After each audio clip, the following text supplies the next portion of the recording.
Hello.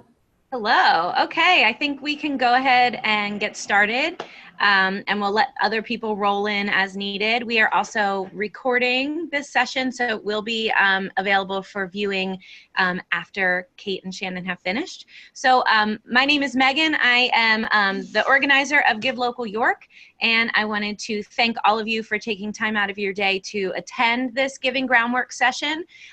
We will have various sessions between now and May 4th, either in webinar format or in person, to help start some conversation and to give you guys some skills that will be helpful to you on Give Day and beyond, hopefully.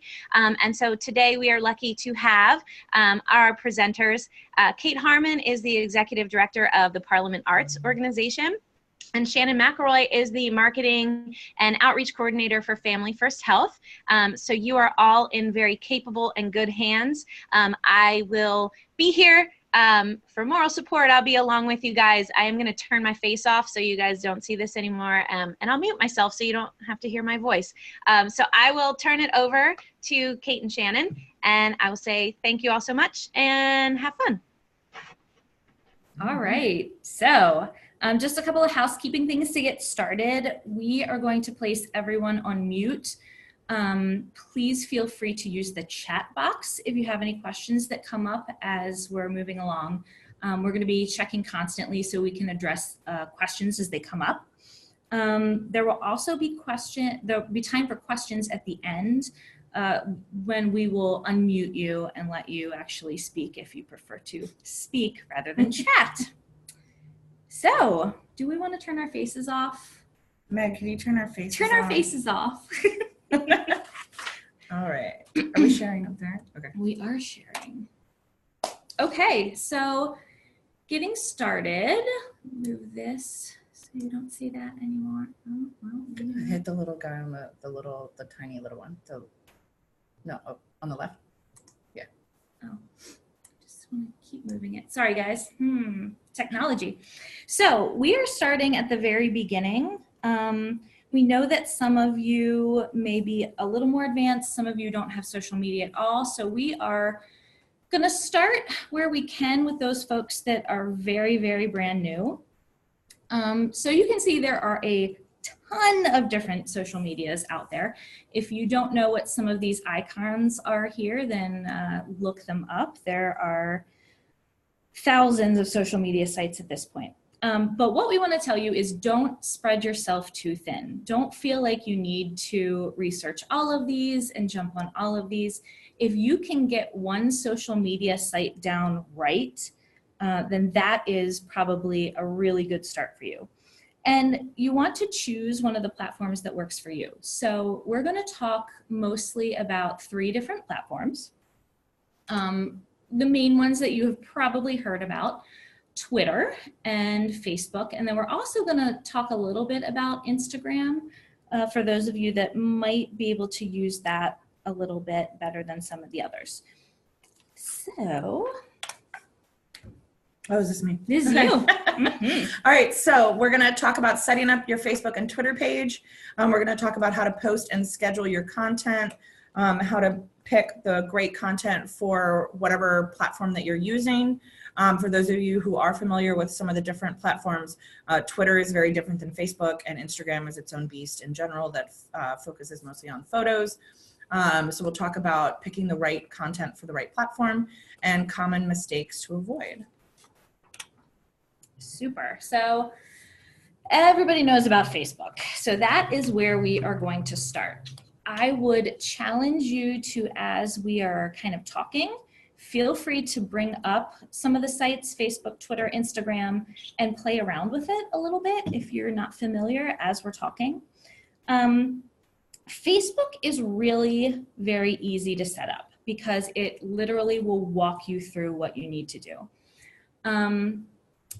What I will caution is that Facebook always has to be linked to a person. So if you do not have your own Facebook account, you're going to need to create a Facebook account and then create the page for your organization. So that is kind of the one little tricky thing about Facebook. our pro tip for this page also is you don't want to be the only person that has access to your account. What if something happens to the one person that can get onto your Facebook page?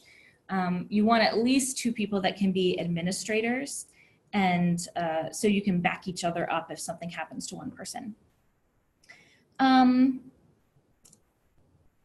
Another thing that I will caution, because I know I've heard this from a lot of folks, you don't have a social media person, you don't have a marketing department, you don't have someone that can do this for you. So you want to take a step back and take some time to pick someone or someones that really can spend a little bit of time on social media, that isn't afraid to play around with it, isn't afraid to be online.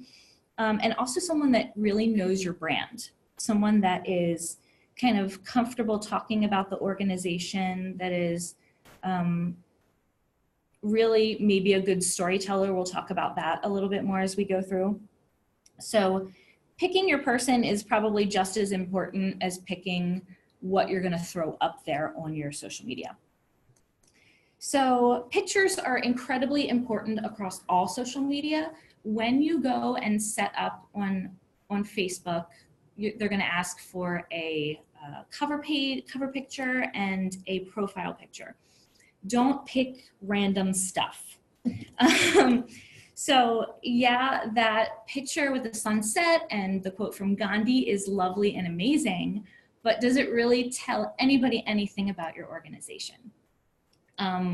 If you do transportation, you're going to want to have probably pictures of cars, buses, vans. If you do food, you're probably going to want to have pictures of food up there. You want folks that come onto your social media page to understand who they are reading about. So as you set up your Facebook page, really take time to go through the create section. You can see the link included on this page. It will walk you through page tips. I will say, please go through all of those tips and really take time to do each one of them. It's going to be things like those pictures. It's going to be things like an about section to tell folks about your organization. You can put your hours up there. So really take the time to go through that slowly and carefully. You're also going to be asked to create a handle so that you have a Facebook address that folks can go directly to. When you do your handle, you want it to be something that is easily recognizable. For us at Family First Health, it is pretty simple. It's Fam First Health. If I were to choose a handle and say FFH, not everybody knows us as FFH. That's more of an internal thing. So be very careful when you choose your handle. Choose something that's recognizable to others.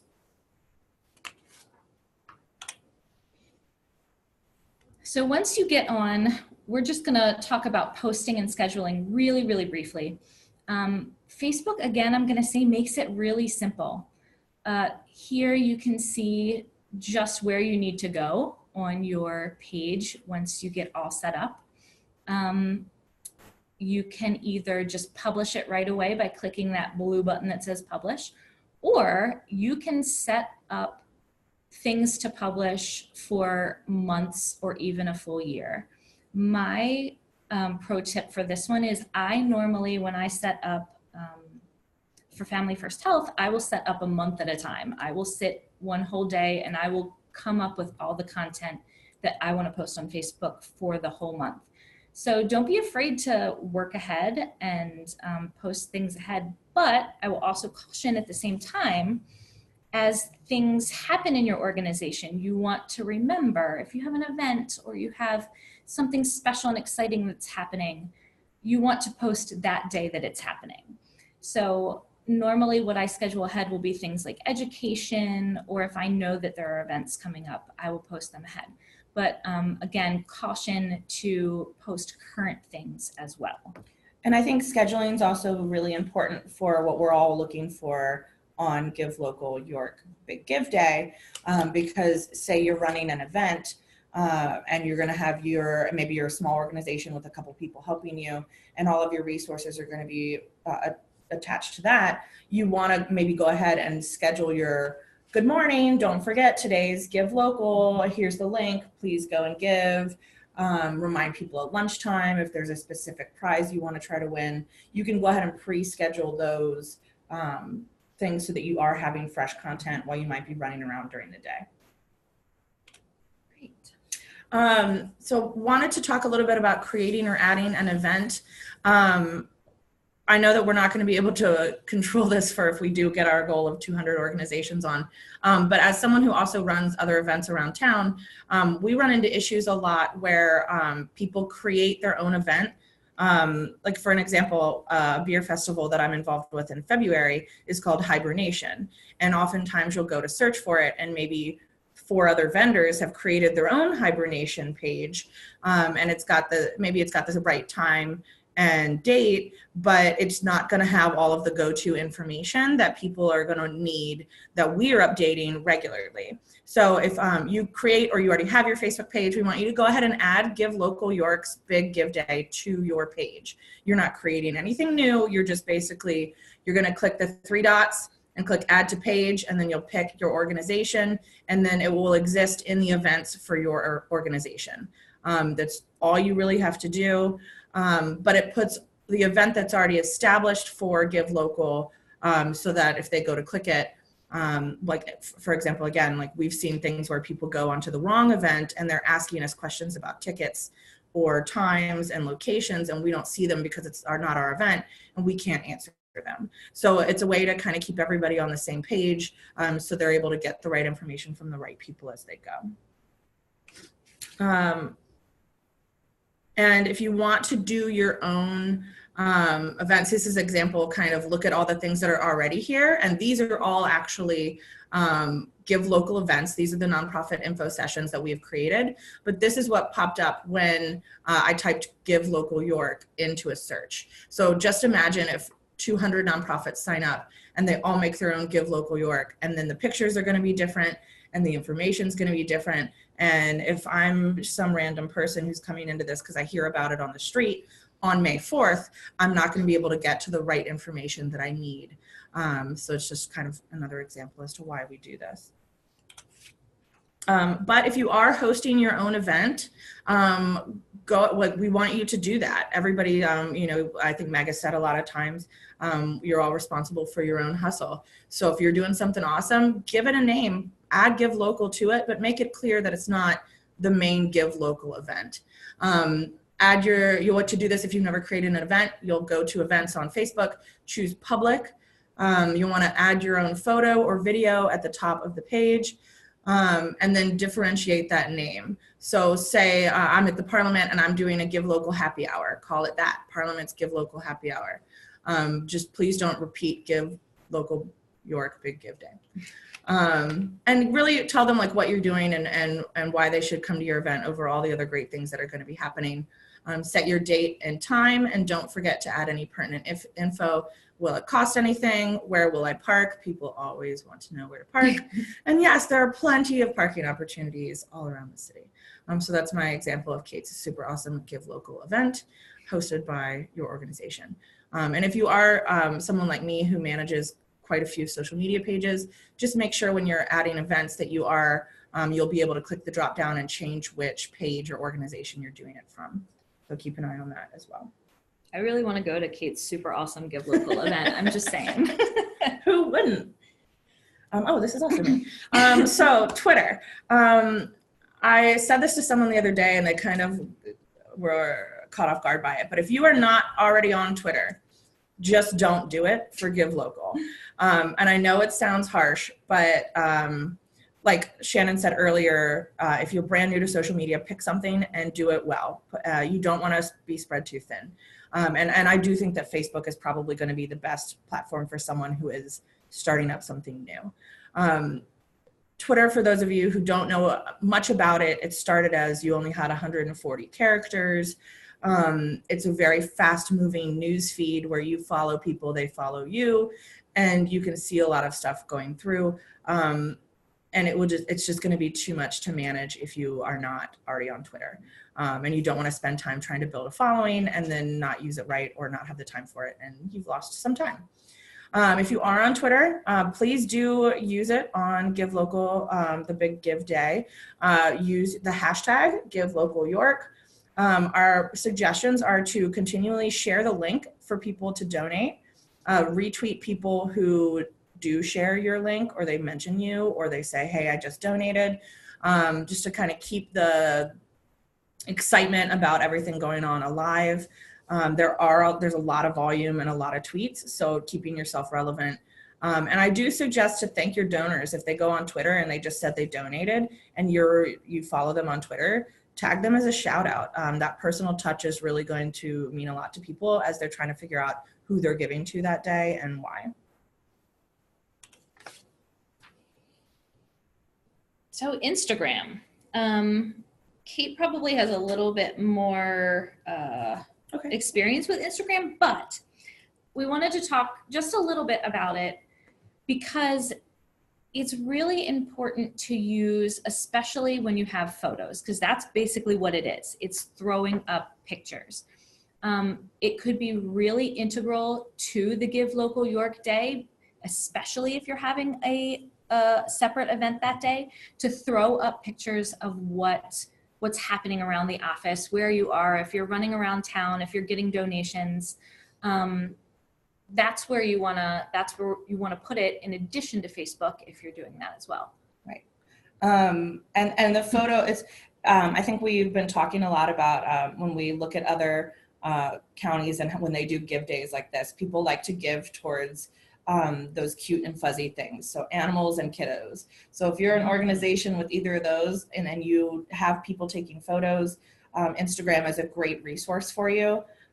It's pretty easy to do and not hard to manage, because unlike Facebook, you really aren't having to monitor to respond to people. They just want to see your photos and hit the heart because they think that they're cute. So really make sure that you're sharing photos that show the impact of your nonprofit.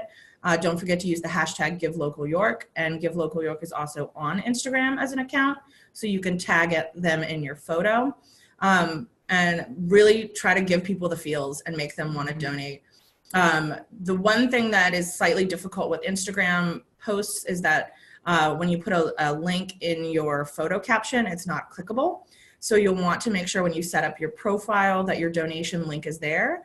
And then when you post photos, to remind people to go into your profile to click for the donation.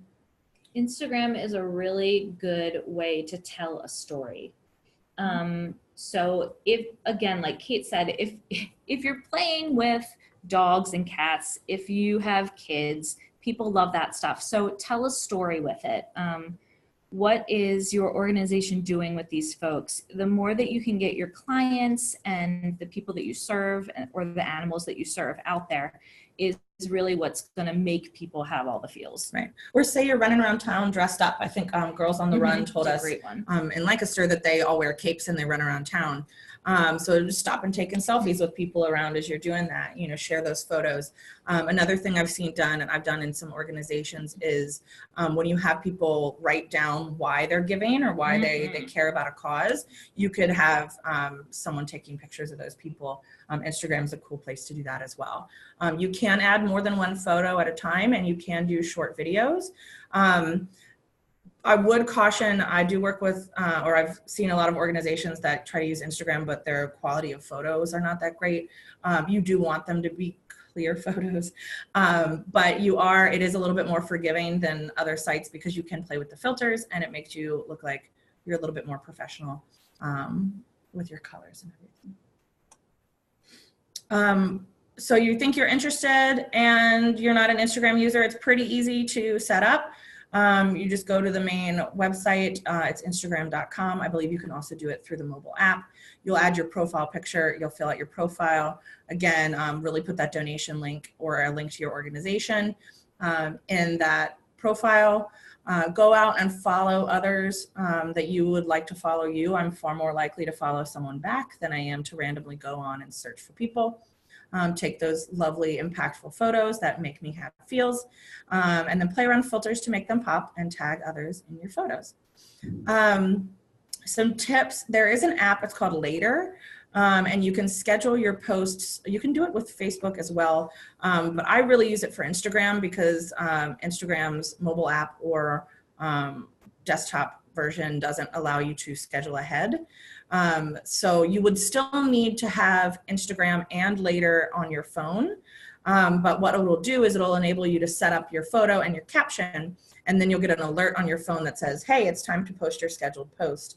And then it will copy the caption over for you so that you don't have to do the work. And that'll be a lot easier on a big day of giving like May 4th. You can also link your Instagram photos and posts with your Facebook account and Twitter if you would like to. So that can also save you some time. I also would say think twice before going crazy with hashtags, other than the ones that really specifically tie it to Give Local. Hashtags in general are something other than obviously using it for Give Local York.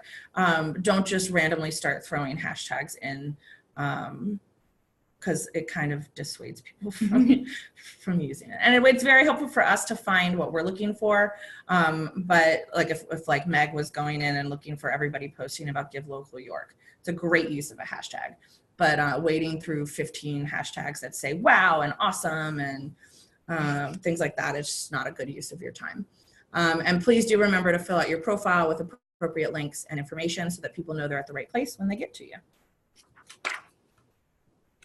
So I'm going to take this moment to again remind you that there is a chat box. So feel free to chat with us and post any questions that you might have. Oh, good. We have a question. We have a question. I have a personal Instagram account. How do I create one for your nonprofit? You will need to set up a second account. And you are able to toggle in Instagram between two accounts. So I actually have, in my Instagram app, I have 3 different, I could post as Kate, I can post as the Parliament, or I could post as Royal Squares District. So you would just create a new one with an email probably from your nonprofit. So your work email, a work password, and then you would give it a new account name so that it's obviously different than your current one. Super.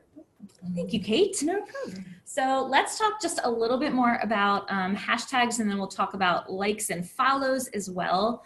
Like Kate said, please don't go crazy with your hashtags. I know that if you are on social media, you see those people that have 50 hashtags about one post, and there's more hashtags than words in the actual post. Please don't do that. It's again hard to kind of muddle through it. But the reason that we use hashtags really is so that people can find you. So you're going to want to create a business hashtag if you don't have one. For instance, our hashtag at Family First Health is hashtag Family First Health. Really easy. If you feel the need to add additional hashtags, don't do more than maybe one additional. Other than Give Local York. Other than Give Local York. In general, if you want to add a hashtag for your event, it's a good idea outside of Give Local York to get your name out there and have people be able to find you easier. Like hashtag Kate's Awesome Give Local Celebration. Exactly. So when you want to attend that on Give Local York Day. Also, if you are at your computer, right, which obviously you all are. Yes, you're at your computer right now. Take a second and go over to Twitter or Facebook and search hashtag Give Local York, just as an example. And you'll really see what we're talking about, a way to find others. If everyone's using the hashtag appropriately, then you'll be able to, in real time, follow every single person in York County posting with the hashtag on Give Local Day. Yep. So the other great way to use hashtags for your organization individually is if you are looking for some fun content, you don't feel like you need to reinvent the wheel every time you're posting. So say you are, again, I'm going to go back to kitties and puppies. If you are working with cats and dogs, you might want to search hashtag kittens or hashtag puppies. and see what comes up. There may be some content from another organization that you can use or share information from other organizations. That is also where the likes and follows come in. You want to take some time when you're first setting up your social medias to look for other organizations that do similar things to you or are like-minded to your organization. Honestly, if you like them, follow them, they are much more likely to like or follow you back. In addition, if you're just building up and you want folks to know about your page, follow your page, invite them. Honestly, whoever your first administrator is, go on, invite all your friends and family. Again, the worst thing that can happen is that they won't follow you. And that's really not going to hurt anybody's feelings. But that is how you're going to get your name out there. I'll give an example. Just last week, I went on to Family First Health's Facebook page, which I manage, and I realized that there were a lot of personal friends of mine that I had not yet invited to like the page. I invited all of those, and out of, I think, the 70 people that I invited, 50 started following us. So it's that simple, and it takes very little time to get people onto your page. The other thing about liking pages, not liking pages, but liking posts, is that it's probably much more important to get people involved in your actual posts than having posts every hour on the hour. So you should be more worried about the content of what you're posting rather than how often you're posting. Because if you're honestly posting great content, things that the people that follow you are really interested in, that's what's going to make it pop up in those social feeds. So, for instance, you're telling a story, a great story about a client success. You want to share that with the world. You want to get people involved. Maybe ask folks, what do you think about this? Or you can even ask them to like or love the post itself. That is what's going to make your posts more popular and get more people to see it. So really, engagement is the key rather than posting all the time every day. And people will always ask, what's the best time to be posting, especially on Facebook? You can Google and go through 25 different articles that will tell you 3:30 to 5:30 is the best time, or 11 a.m. or Sundays. And it really, there are ways to look at your followers and say, oh, well, actually most of our followers are online after 9. But I'd say don't pigeonhole yourself into any kind of rigorous schedule. Like Shannon said, the content is what's key. And even when other people are engaging with it, then it will pop up. Say Shannon commented on something that I'm also following the page, but I didn't see the original post. I might see that Shannon commented as something popping up in my news feed.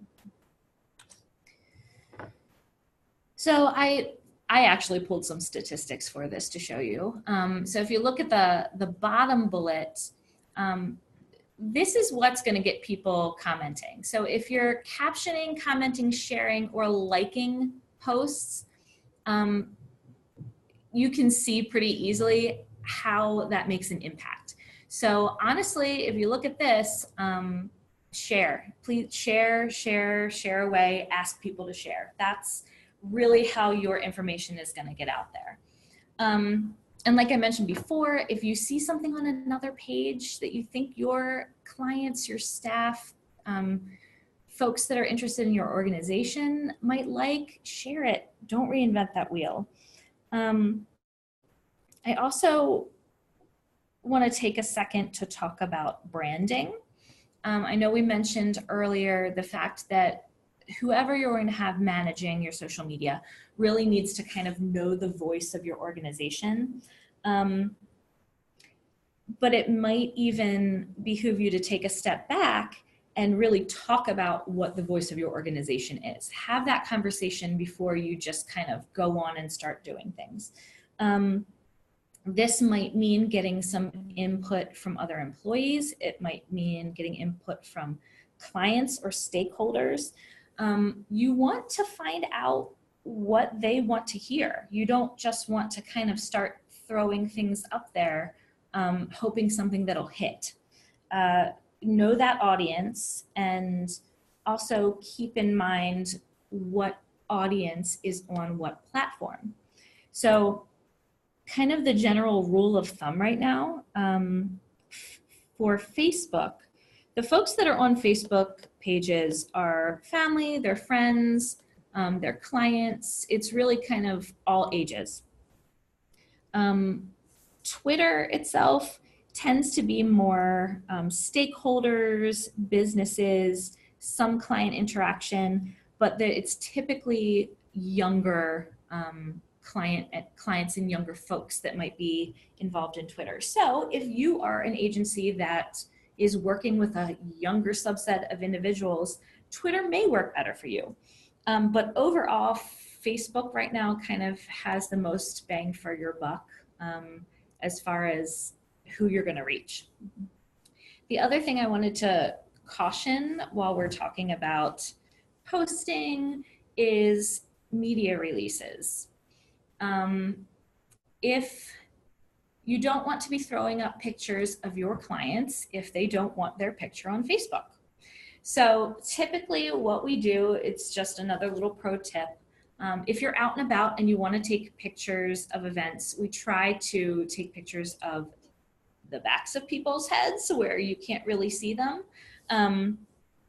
If it is a client specific story that you want, you definitely want to get a media release and let them know that you're going to post it. For the most part, from my experience, if you tell them that you want to post about them and ask them specifically, they're going to say yes and be excited about it, because honestly, they're going to want to go on and share whatever you're posting as well. One thing that we do at Family First Health is when staff start working here, we have all staff sign a media release so that we don't have to worry about if I'm in an event with a couple of coworkers and we take a picture together and it's cute and I want to throw it on our Facebook page, I don't have to worry about that. I can just put it up there. Also with children, you'll want to make sure you ask the parent, because I'm sure a lot of us have been in that situation where you see a camera come out and every kid in the room is running towards it because they want to have their picture taken. So you'll want to make sure you definitely have an adult consent for children. All right. I went to change it on the wrong screen. All right, so things to avoid. If you're going to invest in one of these, and this is again why we said find one if you don't have the social media presence and do it well, is you don't want to create a page, get everybody to follow you, and then stop paying attention to it. So make sure that you do post, but make sure you're monitoring what people are asking you about. Especially on our big give day. You might have people coming in and asking you directly through messages or as comments on posts about how to give, and you don't want to miss an opportunity for a donation because you didn't have someone checking the responses to things. We'd say try to avoid posting one thing right after another.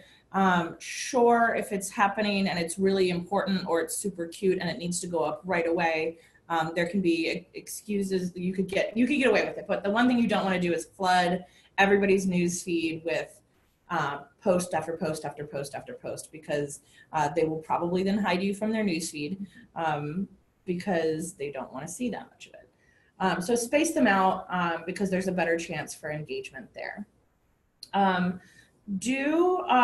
keep an eye out on other content. You can't obviously make other people be involved. You'll need to create your own stuff. But if Shannon gave to the Parliament and she put a picture up saying that she gave to the Parliament and she tagged me in it, I can share that through my account. So feel free to repost what other people are doing or saying about your organization, or what we're doing on the main Give Local York page. Because we're going to be out and about doing things all over and resharing each other and all the other nonprofits throughout the day. So feel free to rely on other people's content and share that into your page as well. I'm a big fan of not just hogging the entire spotlight. Yeah, we say it's called social networking for a reason.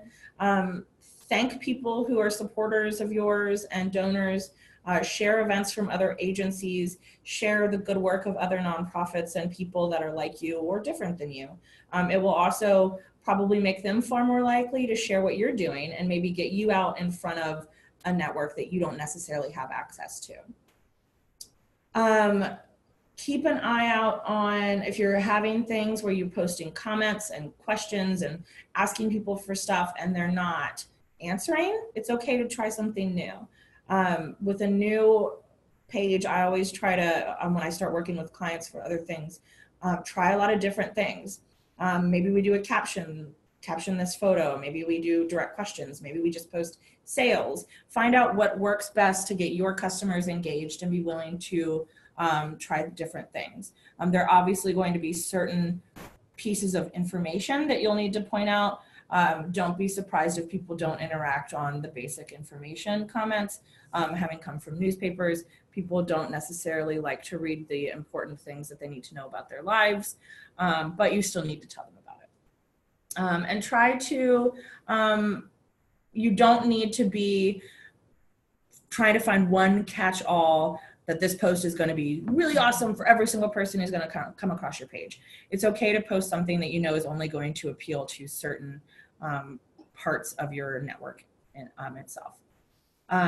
And to come back again to monitoring the page, do make sure, it's our pro tip for this one, have a process in place who's going to be responding to comments and messages, especially if it's a big day like the Big Give Day. And really make it clear who is going to be doing that, because I've been in situations where somebody is answering them after I've already answered them, and we all know it's my job to actually answer them. So now we just look silly that there are two people saying the same thing on the page. So we have a quick question that came through. How can I remove videos that were posted on Facebook over a year ago that are still coming up on our page? So you should be able to go into your photos and videos album.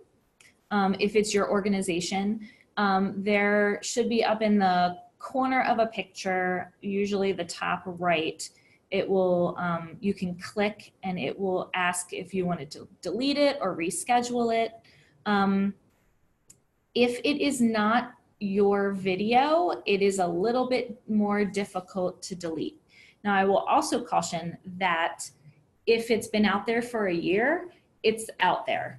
And there's no fully getting something back once it's been put out into social media. So it could still be shared from other places, especially if someone else shared it to their page. Yeah, and if it's not at the top right, then sometimes when you blow up a picture big or a video big, at the bottom they'll have like an options, and when you click that, there's like download. You can also say delete. If you also want to keep it on your page, but you don't want people who come to your page to see it, if you're in your actual page, there should be 3 dots at the top of that post, and you could click it and hit hide from newsfeed. So that doesn't delete your content. It just makes it something that people won't see right away. Someone else just asked us what's the best practice for uploading and embedding videos versus posting a link. It kind of depends on what it is and where it's from. I'd say if it is your very own video, like something that your agency produced, that you're going to want to kind of upload it rather than link it. But on the other hand, a good example is at Family First Health, we also have a YouTube page.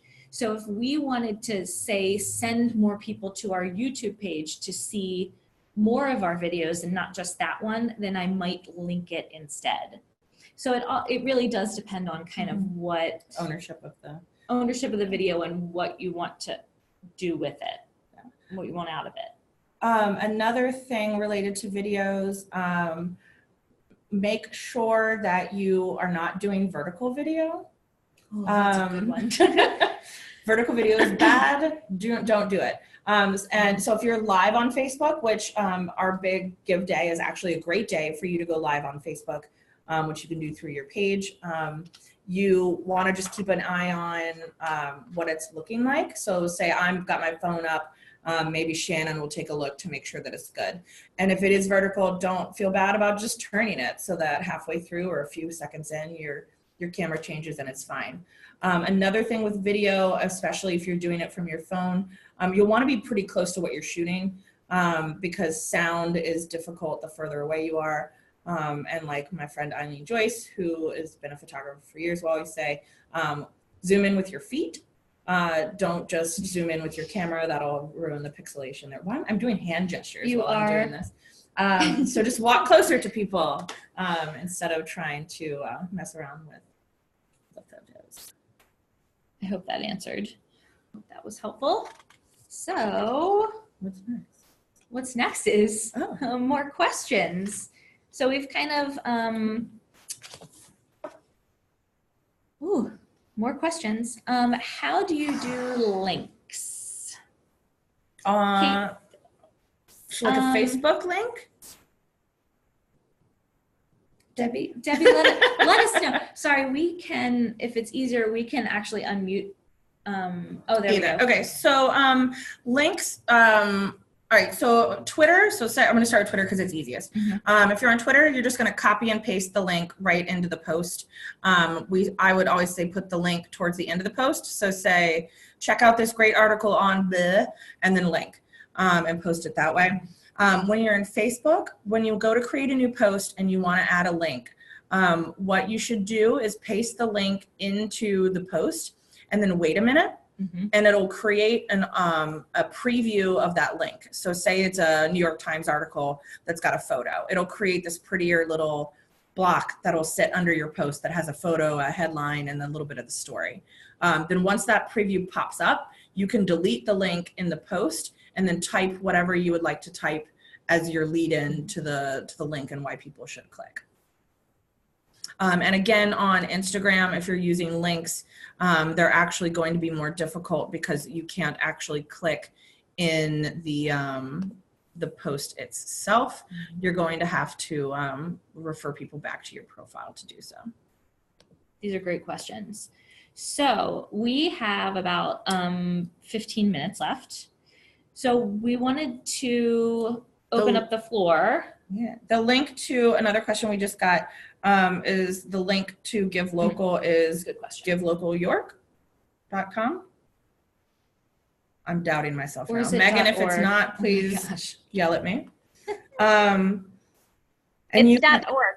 It's .org. It's .org. GiveLocalYork.org. And you can also share if you're on Facebook and you want to share. I know there's some info sessions coming up for nonprofits that want to learn more about the event itself. Say you really want to share that out to your network. You can actually go to the Give Local York Facebook page.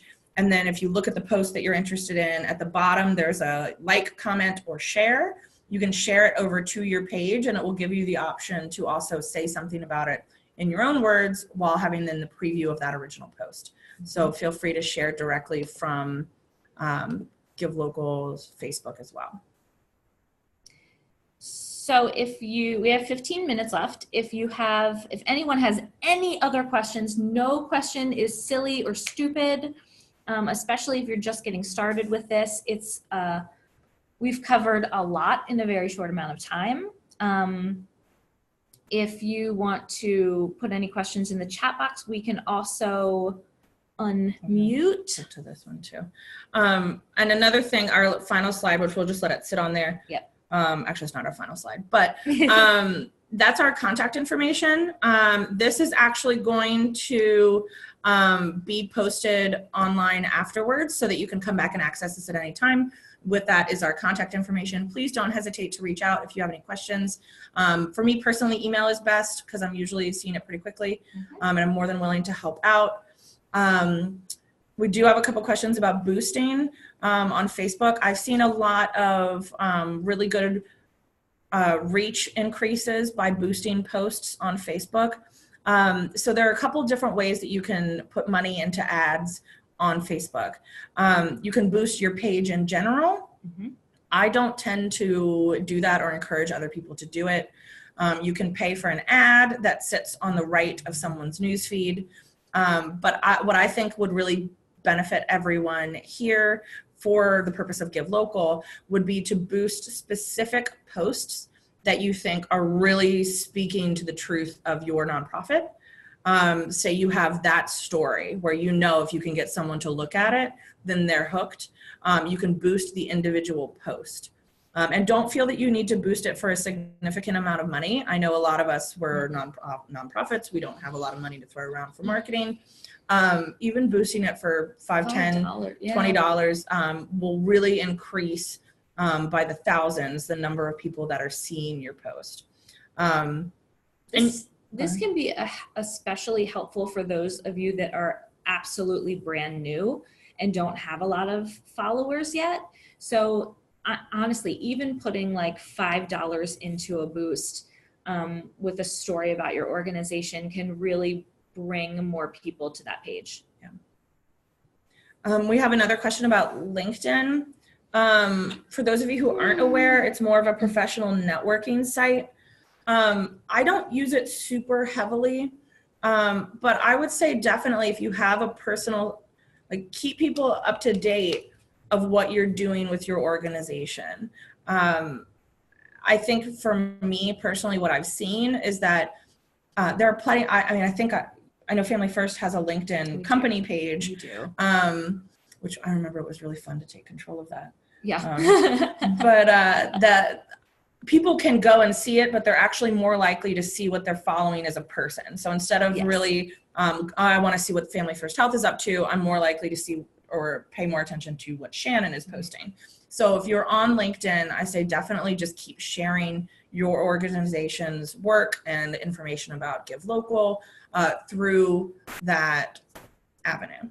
Yeah, I tend to think, so Family First Health, we do have a LinkedIn page, a company page. I don't tend to see a whole lot of traffic on LinkedIn.